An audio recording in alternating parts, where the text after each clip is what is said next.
শিক্ষামন্ত্রী সকালে প্রধানমন্ত্রীর কাছে ফলাফল হস্তান্তর করেন। প্রধানমন্ত্রী বলেন, দক্ষ জনশক্তি তৈরিতে যে কোনো পরিস্থিতিতে শিক্ষা কার্যক্রম অব্যাহত রাখতে হবে।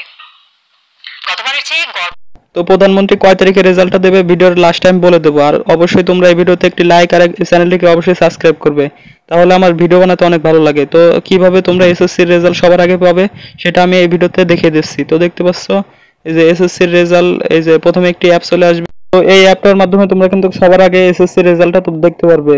তো দেখতে পাচ্ছ এই যে এই অ্যাপটা 1 লাখ ডাউনলোড হয়েছে, তোমরা অ্যাপটি ভালো করে দেখে রাখো। তো এই অ্যাপটাতে কিভাবে তোমরা রেজাল্টটি দেখবে সেটা দেখে দিচ্ছি। যে এখানে আসার পরে দেখতে পাবে এই যে এসএসসি রেজাল্ট। তো এখানে ক্লিক করার পরে এই যে বোর্ড এখানে ক্লিক করবে। তো এখানে ক্লিক করার পরে তোমরা যে বোর্ডে সেই বোর্ডটি সিলেক্ট করে দেবে। যে সেই বোর্ডটির উপরে ক্লিক করার পরে এখানে কিন্তু চলে আসবে।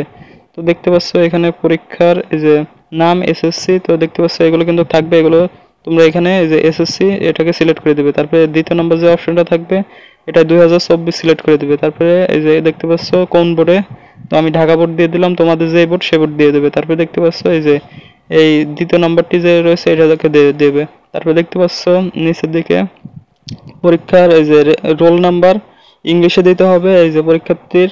তো এগুলো সব ইংলিশে তোমাদেরকে দিতে হবে। পরীক্ষার রোল নাম্বার ইংলিশে দিয়ে দেবে, পরীক্ষার রেজিস্ট্রেশন নাম্বার দিয়ে দেবে। তারপরে দেখতে পাচ্ছ এখানে একটি কোড ডায়াল করতে বলছে যে 8396, এটা কিন্তু পরিবর্তন হয়, তো তোমাদের অন্যটাও থাকতে পারে। তো দেখতে পাচ্ছ এখানে এই কোডটি লিখে দিতে হবে।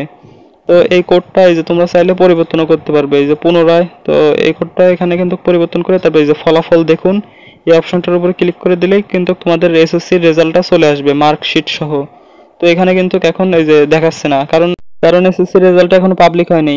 তো এসএসসি রেজাল্টটা কবে পাবলিক হবে সেটা আমি এখন বলে দিচ্ছি। অবশ্যই চ্যানেলটিকে সাবস্ক্রাইব করবে আর ভিডিওতে অবশ্যই একটি লাইক দিবে। তো দেখতে পাচ্ছ তোমরা এই যে নিউজ মাধ্যমগুলো জানিয়েছে যে 9 থেকে 11 মের মধ্যেই কিন্তু প্রকাশ হবে।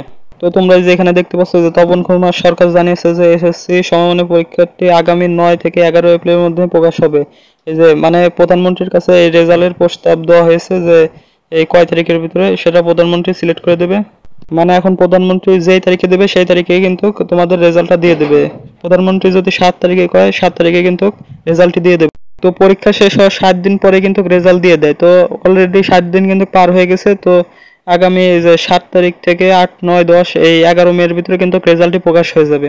তো আশা করি ভিডিওটি বুঝতে পেরেছো। তোমরা যদি এই যে কলেজ ভর্তির আবেদন কিংবা এসব করতে চাও তাহলে অবশ্যই চ্যানেলটিকে সাবস্ক্রাইব করে রাখবে, যাতে পরবর্তীতে আমি জানিয়ে দিতে পারি।